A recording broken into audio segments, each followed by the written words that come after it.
Hi there, I'm Tyler Ballhorn, and this is the Stockscores Market Minutes for October 18th, 2013. This week, I'm going to show you how to find trades in dividend-paying stocks using the Stockscores Market Scan. This tool allows you to filter the market for a wide variety of factors, including dividend yield. And we can combine the dividend yield filter with the sentiment stock score filter to find those stocks that are showing optimism and pay a dividend. We'll then take a look at the weekly charts of the stocks found by the market scan to focus on those that are starting upward trends. So as an example, a stock that I featured last week is Pengrowth Energy, and doing a market scan for a sentiment stock score greater than 60 and paying a yield of greater than 2%, found this stock again this week. Well, you can see at the blue arrow that we've got a dividend yield of 7.29%. And when we look at the chart, you can see that the sentiment stock score, which I have highlighted with the lower green line, is rising over time, is above 60. And when we look at that chart, we can see that this is a stock really just starting an upward trend. Now I want to show you how to find these with the Stockscores Market Scan.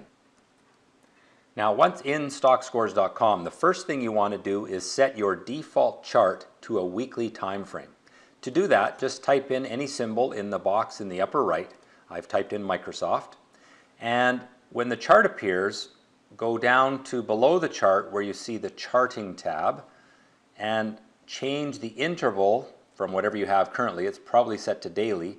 I'm going to set that to a weekly chart going back 3 years. I like that time frame. It gives a lot of information in the chart without being too small.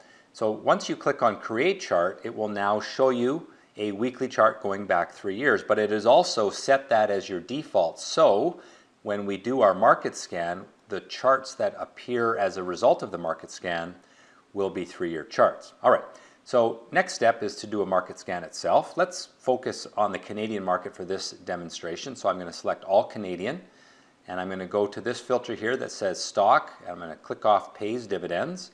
I'm going to put a yield of at least 3%. You can choose whatever you want to enter in. And I'm also going to set a sentiment stock score of at least 60.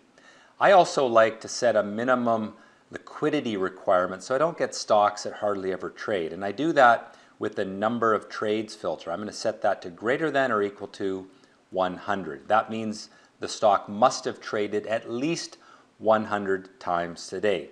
I then click on Market Scan Report, and it goes through every stock that trades on the Canadian stock market, and it found 63 that have a sentiment stock score greater than 60 and pay a yield of greater than 3%, in addition to that minimum number of trades of 100.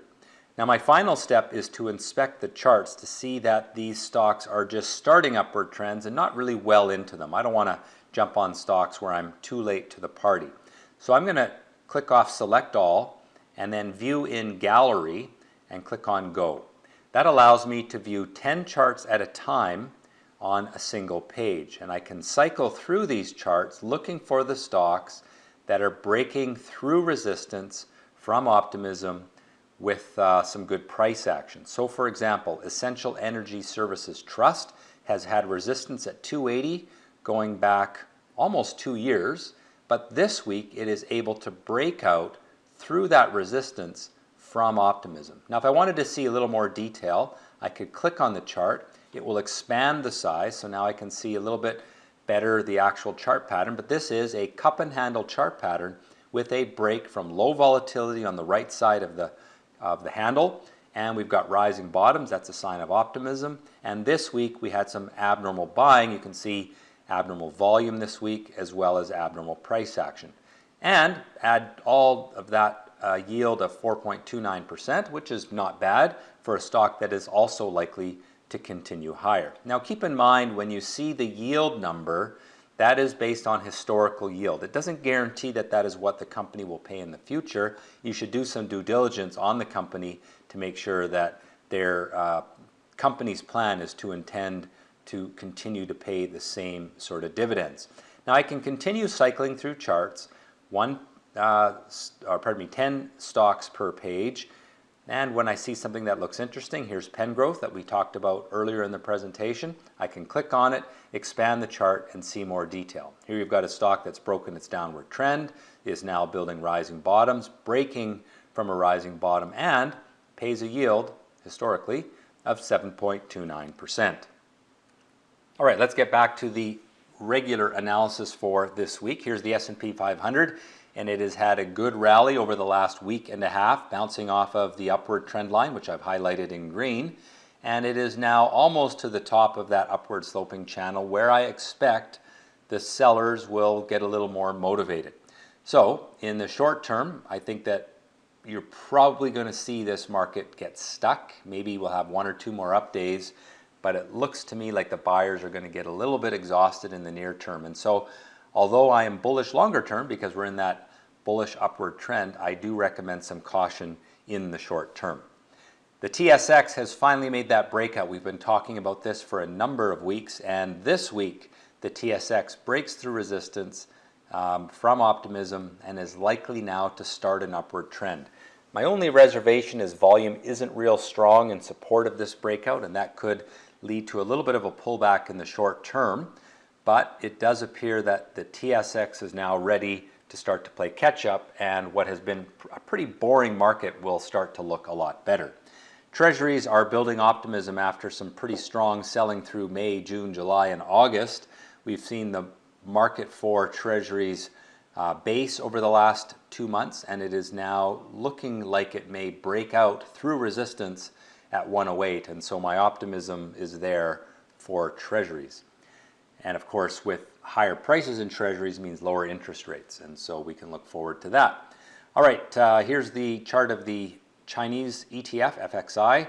It is in an upward trend, probably going to trend sideways here for a little while, but we are continuing to see that stability in the Chinese stock market and optimism building. And that, of course, is good for commodity-based economies like the Canadian. The emerging markets have had a pretty good bounce back over the last few weeks. It is getting near overhead resistance where I think it will get stuck. I think what we're seeing here is just confirmation that the global economy is stabilizing. We still don't have great excitement about the state of the global economy, but certainly things are looking better week by week. US dollar broke down through support this week. I've highlighted support with those green lines, and we've broken the top one, and that means we're likely headed towards the next two below it, and that is a positive for commodities. A lower US dollar makes commodities cheaper globally, and that ends up allowing the commodities to go up in price. So look here for the US dollar to go lower, which is bullish for commodity prices.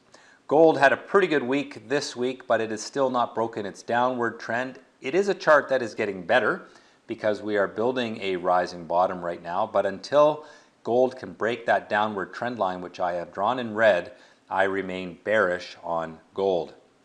Oil market is slipping lower over the last 5 or 6 weeks, but in the big picture, it is still in a reversal pattern. It broke the downward trend line early in July. It had a pretty good run there, largely motivated by things going on in the Middle East. And even though things are cooling off in the Middle East in terms of tensions, we haven't seen it pull back as much as you might expect. I am not too excited about this chart right now because it needs to hold support. The fact that the US dollar was weak last week, but the oil market could not move higher is a little bit of a concern, because really with a weaker US dollar, you should have seen more strength in oil than we saw this week. The fear index VIX is off to new lows, and that is largely because the fear of government default in the United States has passed, at least for now.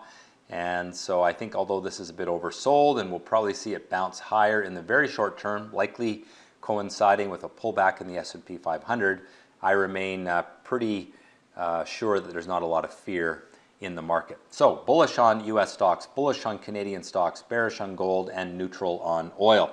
US stocks continue to trend in their upward channel, but they are likely to pull back soon as they approach the top of that channel. Canadian stocks finally have broken out and should trend higher in the weeks and months to come. Gold remains in that bearish trend, and oil is on the verge of a short-term breakdown, but let's hope that it is able to bounce. Well, that has been the Stockscores Market Minutes for October 18th, 2013. Have a great week in the market and trade well.